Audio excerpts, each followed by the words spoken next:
থেকে আসছি। আপনারা যে বিক্রি করতেছেন এক মনে কয় কেজি দিচ্ছেন? এক মনে 42 কেজি। আপনারা কি এটা স্বেচ্ছায় দিচ্ছেন, নিজের ইচ্ছায়, ইচ্ছায় নাকি বাধ্য হচ্ছেন? এটা আর কি নিয়ম করছে আর কি। কে নিয়ম করছে? আরতদাররা নেয় ব্যাপারী।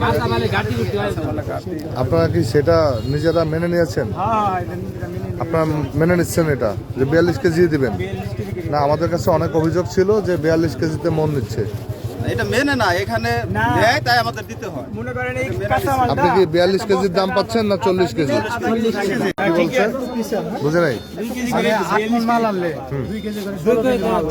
আনলে 20 কেজি দলন মনে মনে হচ্ছে 2 কেজি, 2 কেজি। এই 2 কেজির দাম পান না? ওটা আপনার যে আগে যে পাথর দামটা মাপতাম ওটা আপনার অলরেডি মাপ দিলে 100 গ্রাম যদি হয় মানে 1 কেজি 100 গ্রাম এটাও পান না? হলো বরঙ্গাইল পেঁয়াজ ব্যবসায়ী সমিতির সভাপতি। আপনি কোষাধ্যক্ষ।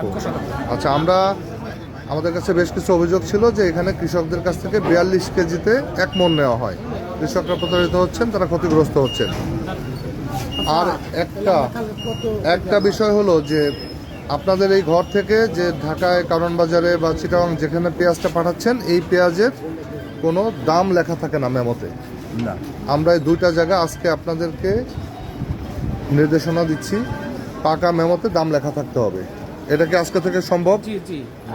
আচ্ছা, আর স্যার আমিও মাল পাঠাই, কিন্তু আমি পাকা রসিদ দিয়ে দিই। পাকা রসিদে দাম লেখা থাকতে হবে। দাম লেখা একবার দাম টাম সব আপনি আপনার খরচ, তারপরে কেনা দাম, লাভ রেখে দামটা লিখে দিবেন। আচ্ছা, কিন্তু আমি পাকা রসিদ। তার মানে হলো আমরা আজকের পর থেকে যদি এই বাজারে এই পাকা রসিদ না থাকে আর 42 কেজি মানে 40 কেজিতে 1 মণ হবে, সেটা 41 কেজি নেওয়ার সুযোগ নাই। এই 2টা অনিয়মের কোনোটা যদি আমরা পাই তাহলে কি হবে বলেন? তাহলে আমরা ভোক্তা অধিকার আইনে সর্বোচ্চ কঠোর ব্যবস্থা নেব। ঠিক আছে?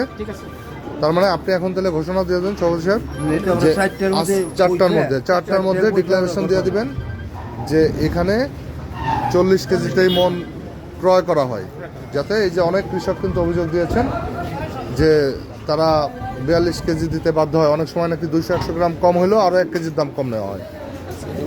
আচ্ছা, তো আমরা আশা করবো যে এই জায়গাটা আজকে ঠিক হয়ে যাবে। ঠিক আছে? ওকে।